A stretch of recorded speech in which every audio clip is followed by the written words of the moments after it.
يا مساء الخير عليكم، برحب بكم في قناتي، قناه المخرج البير انطون. الريل النهارده هكون بتكلم فيه على كل الناس اللي ناويه تقدم في المعهد العالي للسينما. هتكلم على المرحله الثانيه. طبعا انا في التشانل عندي في اكتر من حلقه شارح فيها بالتفصيل شكل الاختبارات وانواعها وكل حاجه، بس النهارده هتكلم بس سريعا على المرحله الثانيه اللي هي مرحله التذوق الفني.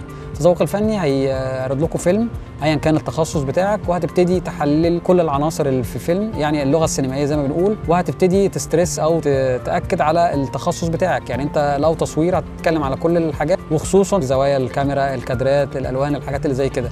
انت لو مخرج برضو هتتكلم على كل عناصر الفيلم، بس هتركز عن اللي هي الزوايا بتاعت الكاميرا، حركه الكاميرا، وكل ما يتعلق بالاخراج.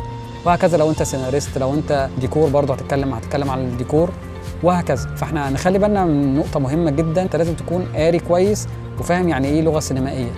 فانت لما تمسك الفيلم هتحلله لكل العناصر، مش مجرد تقول الفيلم عجبني عشان كذا، وفي ده اللون ده عجبني، طب حركه الكاميرا دي عجبتني. لازم تكون بتتكلم بطريقه علميه. فطبعا انت لازم تكون قاري قبل كده او واخد ورش او واتيفر انت عامل ايه، بس تبقى انت بتتكلم او انت بتتكلمي بطريقه علميه. هنبتدي نحلل الفيلم من اول حاجه اسمها بطاقه الفيلم. بطاقه الفيلم دي احنا وبنتفرج على الفيلم هنكتب مين المخرج الفيلم، مين السيناريست، مين مهندس الديكور، مين الدي او بي، وهكذا. دي اول مرحله، وبتبتدي بعد كده نفصص كل المراحل او نحلل كل المراحل اللي هي بتاعه اللغه السينمائيه. هنتكلم عن الاضاءه، والاضاءه ليه في الفيلم اضافت للدراما. احنا كل اللي احنا بنتكلم فيه ده احنا بنتكلم على الدراما، شغلنا كله دراما.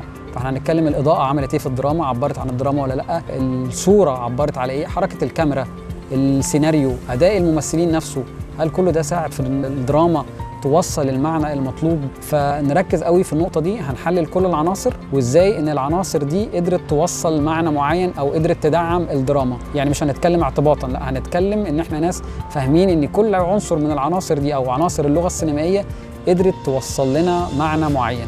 هسيب لكم لينك للشانل بتاعتي تحت، فيها حلقات مفصلة وفيها شكل الاختبارات نبص عليها، ولو حد محتاج اي حاجة يبعت لي على طول. وبالتوفيق ليكم جميعا. شكرا، سلام.